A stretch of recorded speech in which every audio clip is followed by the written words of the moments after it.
Hi, it's Alistair at Electric Scotland. Really just doing a short video this time round, just wishing you all a happy new year. And I have a wee Scottish toast for you at this time of year. It says, "May the best you've ever seen be the worst you'll ever see. May a moose ne'er leave your girnel with a teardrop in its ee. May ye aye keep file and hearty till you're old enough to die. May ye aye be just as happy as I wish ye aye to be." Basically, that's really saying to you that it's a bit like the saying, "Lang may your lum reek." These are old Scottish words and stuff like that I'd like to see 2018 being a little bit of a year where the Scots get back some of their roots. Because a lot of the young people, I think they've kind of lost the old Scottish sayings and stuff like that. And I think they all mean a lot. It's like, "Lang may your lum reek." It's just that saying came because, at one stage coal and peats were very hard to come by and were quite expensive. So in other words, if you're saying "Lang may your lum reek," it's basically saying, may you always have enough money to be able to afford coal to heat your house. Essentially that was it. It's like, "May a moose ne'er leave your girnel with a teardrop in its een."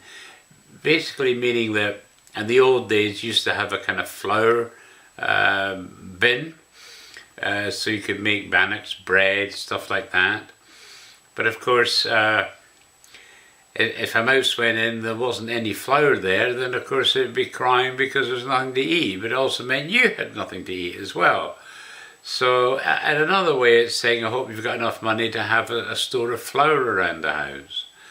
So it's these little sayings that mean a lot, that if you don't keep in touch with these old sayings, you kind of lose it a wee bit.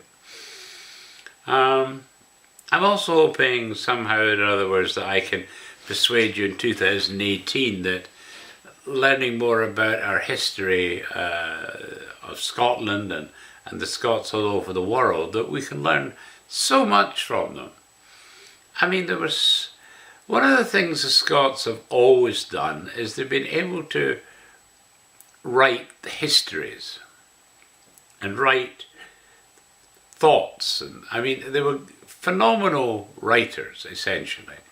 And if you go overseas, like Canada, where I am at the moment, you'll see that most of the histories of Canada and places in Canada were actually written by Scots. So, and they always say the best pioneers were actually the Scots, because they were tough and hardy people, but also, on the whole, well educated. And these were exactly the kind of people you wanted as pioneers in any new land. And of course we did a great job in, the English-speaking countries of the world have done it immensely well. Australia, New Zealand, of course America.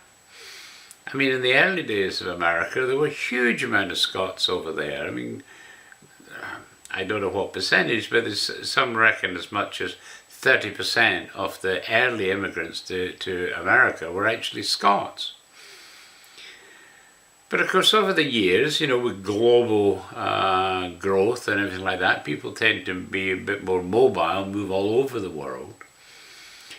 But I say, when you look at the Scots, especially in the early periods, not only did they do really well for their new country, but they did really well individually.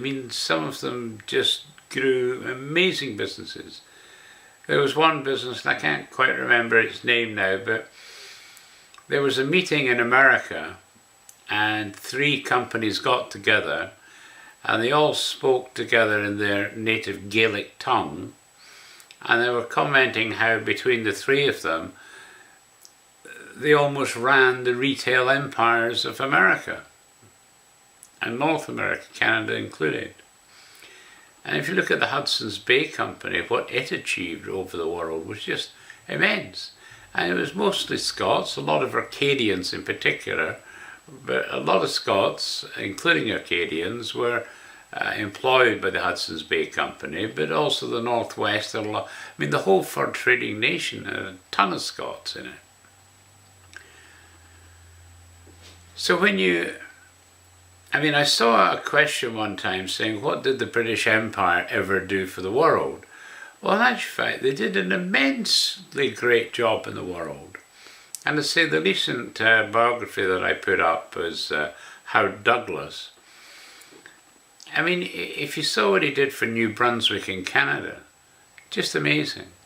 And then the Ionian Islands, near Greece, that were run by the Ottoman Empire and then by France. It was a bit of a disaster area there. But when he got there, he persevered and actually turned those islands into just a great place to live. In fact, there's a statue of him there. Because I think once he was there for a while and started to make the changes, people realised he was actually working for them. And then in education, while I know current Scottish education is not being portrayed very well at the moment, but back in these days, we were leaders in education. There was no better place to go to school than Scotland. And even many of the immigrants used to send their kids back to Scotland to be educated. And then, as far as medicine went, we were leaders.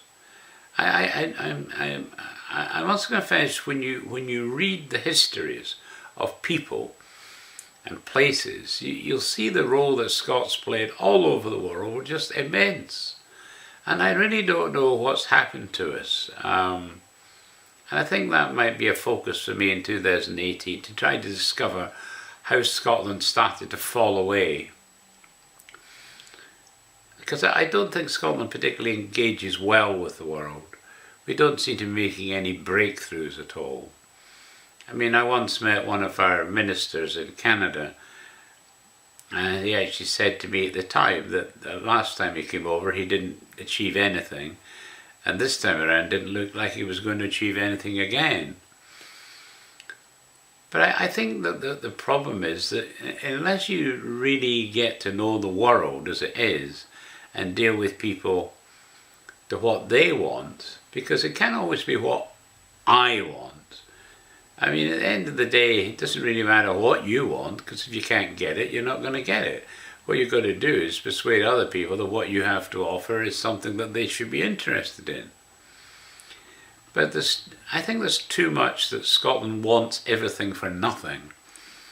At the end of the day, people get fed up being asked to provide things for nothing. I must confess, I was happy to give profiles to any Scottish business that wanted to provide me with that information. But of course, I can't understand the absolute stupidity of the vast majority of Scottish businesses that wouldn't take advantage of that. If you want to get to the Scots diaspora worldwide, Electric Scotland's still the #1 site to do that in a serious fashion. Because not only we're a history site, we're a really great research site. And so if you want to learn about Scotland, you come to Electric Scotland. But of course, they say only 1% of people are actually interested in history. And I think that's a massive mistake, massive mistake. There must be... one of the reasons I put up a whole pile of stuff about the Scots diaspora is I wanted the kids in Scotland to hopefully read the site. and hopefully realise that there's fabulous opportunities out there. You've just got to work at it to take advantage of them. I've talked to Scots that have travelled all over the world, done business all over the world.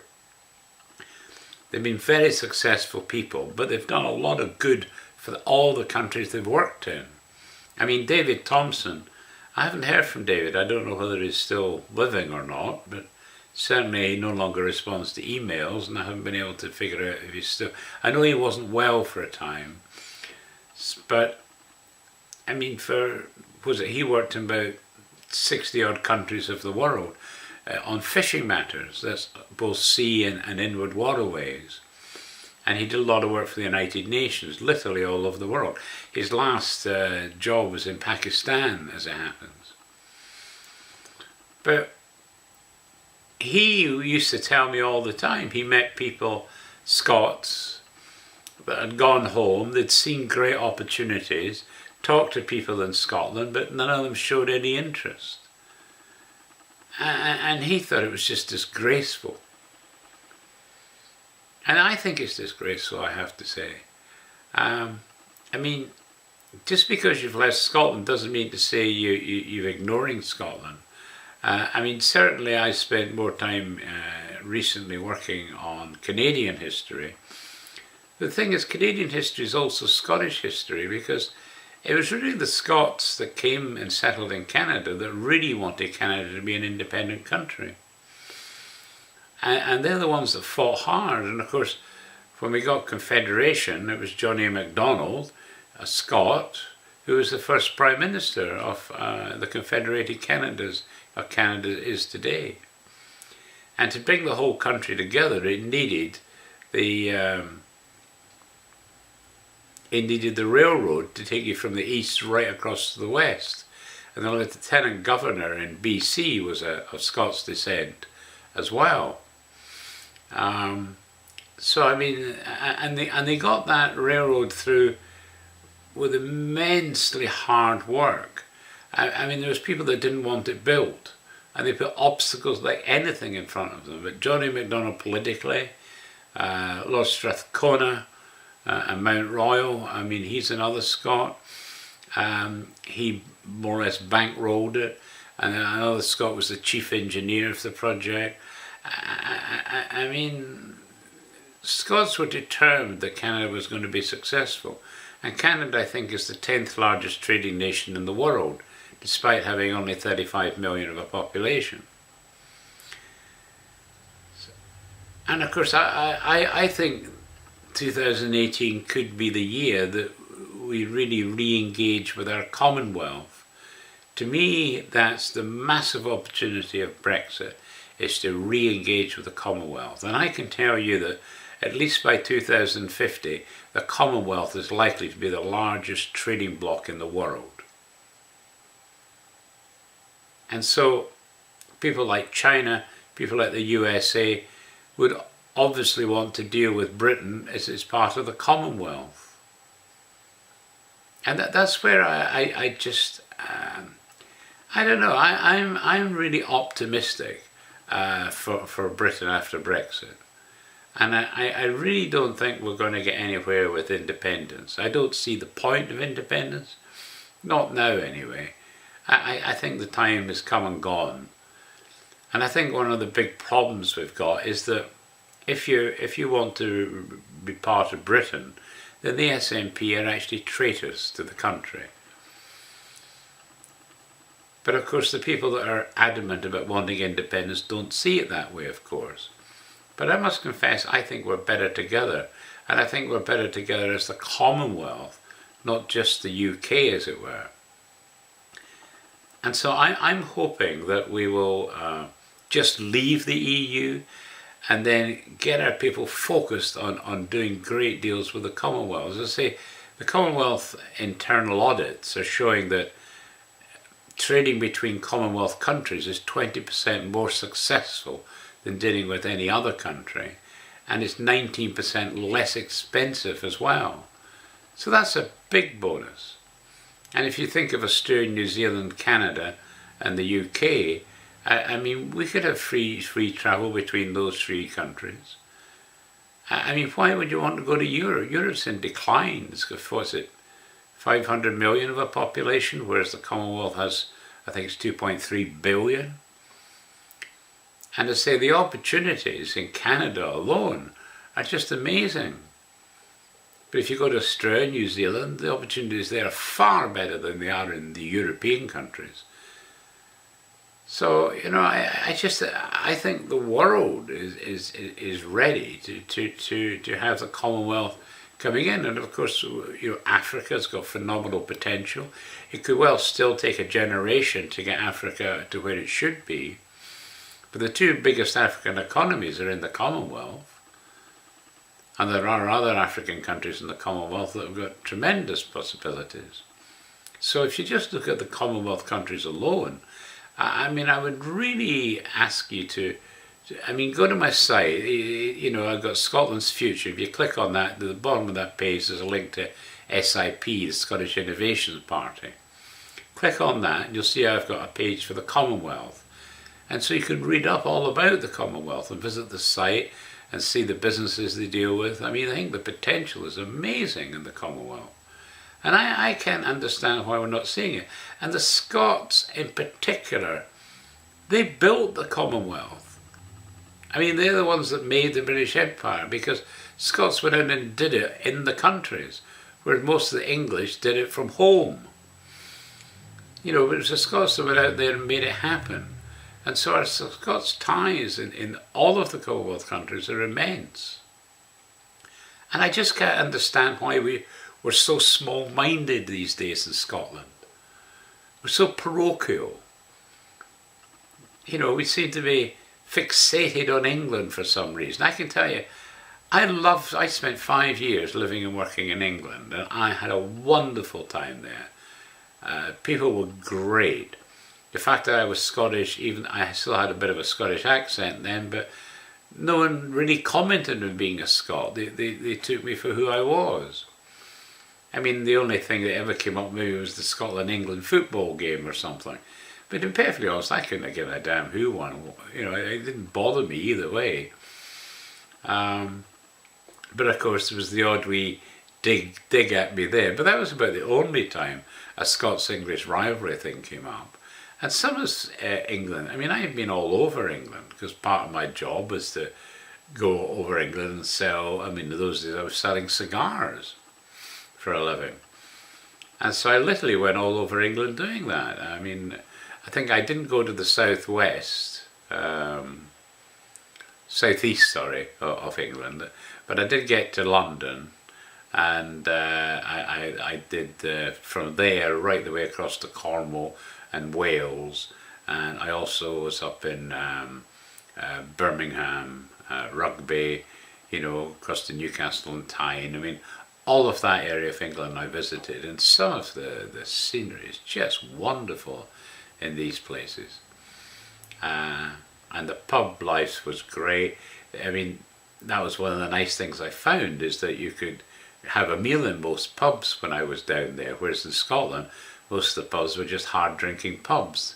You asked for you might have got a pie or something, that was about all they offered you. But down in England, people were going to Sunday lunch, reading the newspapers, having a pint. It was a very civilised way of living down there, I have to say, and I much preferred that to the way Scotland's hard drinking past. So I loved England, I really did, and I had a lot of English friends down there. I mean, I only came back to Scotland because my parents weren't well, and so I felt they needed help, and I decided I would get a job in Scotland and I moved back. And I was perfectly happy with that, I'd gone great in Scotland, so I had no problems there either. But I just want you to know the English are great people, they really are. And of course, like everything today in the UK, we're all multicultural now. I mean, I think the largest ethnic group in Britain, and certainly in Scotland, is the Polish community. But that's like returning favours, because in the old days, the 16th century, a lot of Scots went and lived and did business in Poland. And we were well treated and looked after there after they got to know us anyway. So, if you think of Scotland's relationship all over the world, I mean, we went throughout Europe, certainly, but we also went out of Mongolia, would you believe? It's recorded in the 15th century there was a Scot in Outer Mongolia. I mean, how many Scots go to Outer Mongolia? But there was a Scot from the 15th century that went out there. I mean, just amazing where we got to. And we did amazing things to open up China, because it was Legge, I think it was, I think that's his name, who actually gave us a translation of the Chinese language, and so people began to understand Chinese and their way of thinking, because we got Confucius there, And so people learned how the Chinese thought and were able to do better business. And like Jardine Matheson, the shipping magnates, I mean, they did enormous deals in Hong Kong and China and around the Asiatic areas. And even one of the Scots, Robert Dollar, who was born in Dunfermline, who then emigrated to Canada and then to the States, he was a big shipping magnate. And he, more than anyone, opened up America to the Chinese trade. He sailed under both the British flag and the American flags. And of course there came a time when, because of stupid laws that the United States put in, literally the Chinese trade just disappeared almost overnight because of the stupid ideas about regulating incomes and stuff like that. But luckily Robert Dollar still had the British flag ships and was able to still transact a lot of business under the British flag. So when you just look at the inventions that we've done, I mean, we were thinkers and we had a can-do attitude. Whereas today we just seem to be so small-minded in Scotland. And as I say, if Scotland wanted to be independent, then they would have to do a lot more trade than they're doing. But that's the trouble. We've got people in our political parts that are lawyers. I mean, we don't really have any business people as a member of Parliament. They're all ex-trade unionists or lawyers or, I mean, I don't know where most of them come from, or they've just come from school or university, gone straight in. No business experience. And so therefore we're just not doing the business that we should be doing with the world.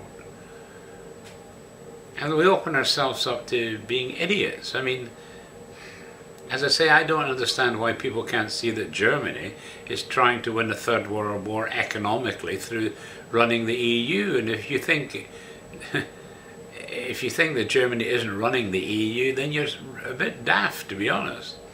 Nothing gets done unless Germany approves it in the EU.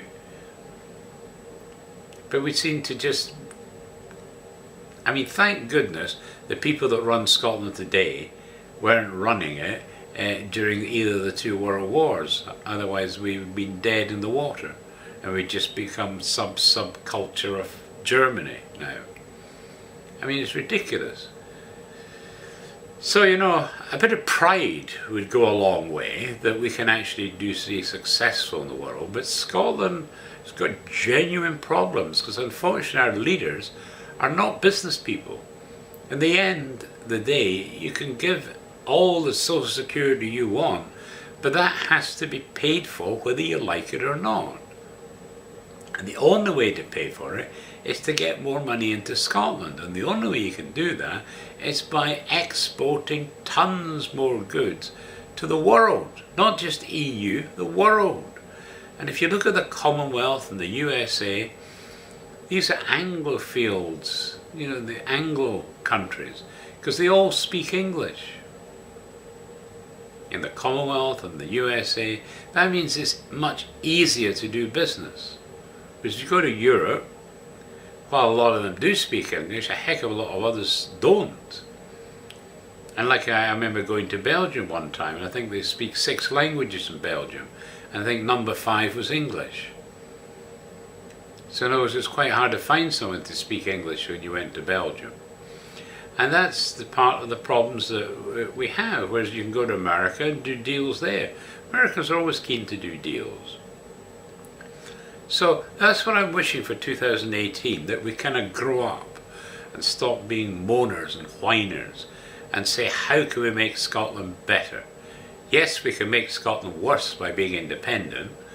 Maybe eventually something will happen that makes us better, but I can assure you there's absolutely no way we'll be better as an independent country. All you've got to do is look at the hassle over Brexit. And I can assure you, independence, if we decide to break up and go independent, you'll think Brexit was was as easy as anything compared to how it's going to be if we split up Scotland from the United Kingdom. I mean, it's going to be a nightmare, and it's going to take all our powers and tons of effort, tons more people employed by the public purse to pay for all the negotiations. And is anything else going to get done during that? I doubt it. You know, there's just practicalities here. And Scotland is well known all over the world, partly because the Scots diaspora have held on to their Scottish links. And I tell you this much, the people in Scotland totally underestimate the pull and the power of the Scots diaspora around the world, because they're so parochial. They never read international news. They don't know what's going on in the world. They just look at their own little lives, and that's the most important thing. But your own little life is not going to get better unless Scotland does better, and Scotland can only do better by doing better with the world. You know, so I mean, that's what I hope 2018 is going to go. I hope there'll be much more discussion on the Commonwealth. And I think I would hope there'd be much more honesty from the independence movement in Scotland, because frankly they haven't come up with any kind of plan yet about how Scotland could be successful as an independent country.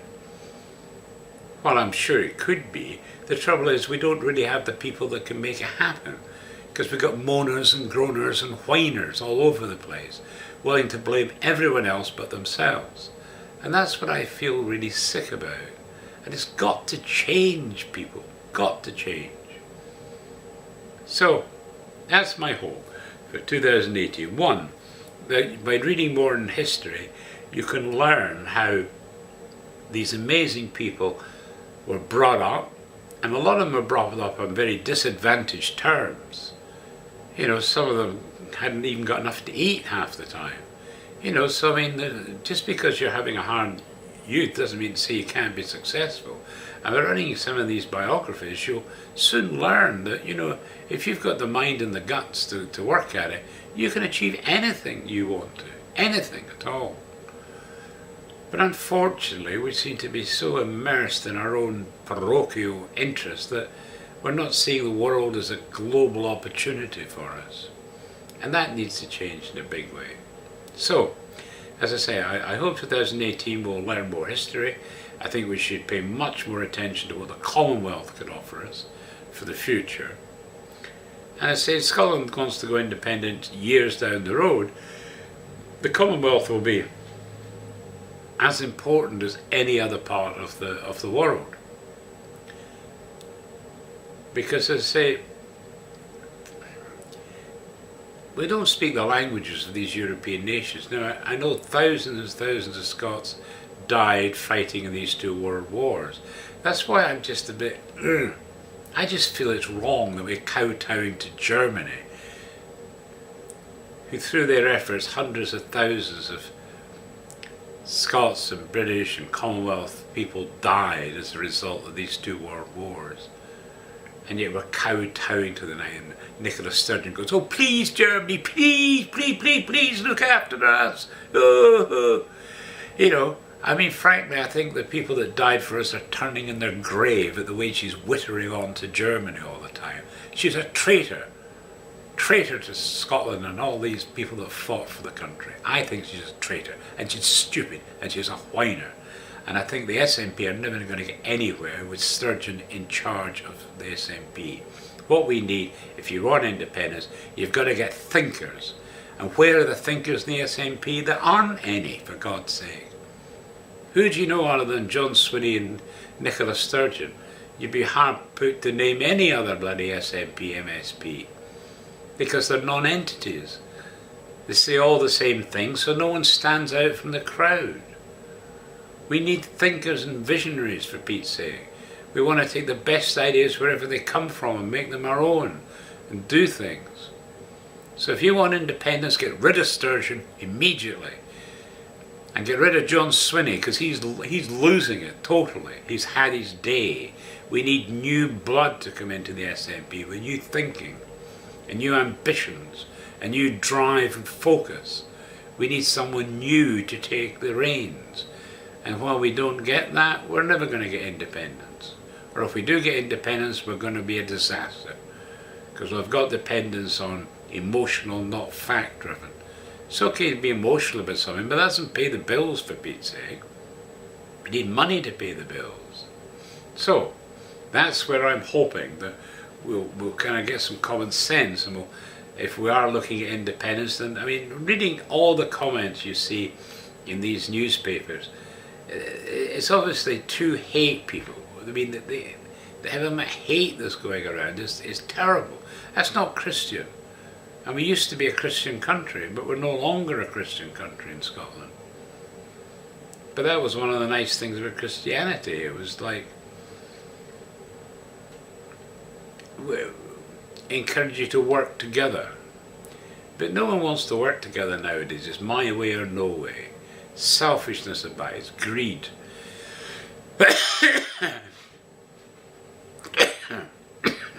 And I would hope, if we got an independent Scotland, that we get rid of all these stupid, moribund ideas.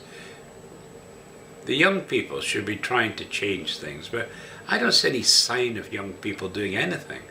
You know, all they're going to vote for is someone that will put money in their pockets.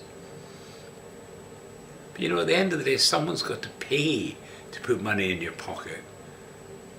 And that's where these young people don't seem to understand that. They think there's this magic pot, give me more money, cut my debt. Yes, but someone's got to pay for that. It doesn't come free. And that's why you need to learn about history, because you can see mistakes happening in history that you can avoid, because you can see things playing over and over again. And you can say, well, that didn't work in history, why should it work now? What did they learn? How did they change? And say, oh, they did that and that worked, well, why can't we do it now, today? That's why I say I think you need to learn more about history. And as I say, certainly with me, I'm very proud to be of Scottish heritage. I have to say I'm not particularly proud of being a Scot in today's world, because frankly I don't see what Scots are doing, much of anything in the world today. We seem to be letting people just fall all over us. But I'm certainly very proud of being of Scottish heritage over the long run, because what we've achieved over the millennium is just amazing. So, as I say, I wish you all a very happy 2018, and hope somehow or other 2018 will become a positive climate for us to work under. And as I say, don't forget the wee Scottish toast I gave you. I'll read you one more time so you can have a go at it yourself. It says, may the best you've ever seen be the worst you'll ever see. May a moose ne'er leave your girnel with a teardrop in its ee. May ye aye keep fail and hearty till you're old enough to dee. May ye aye be just as happy as I wish you aye to be. So happy 2018, and look forward to talking to you. Cheers.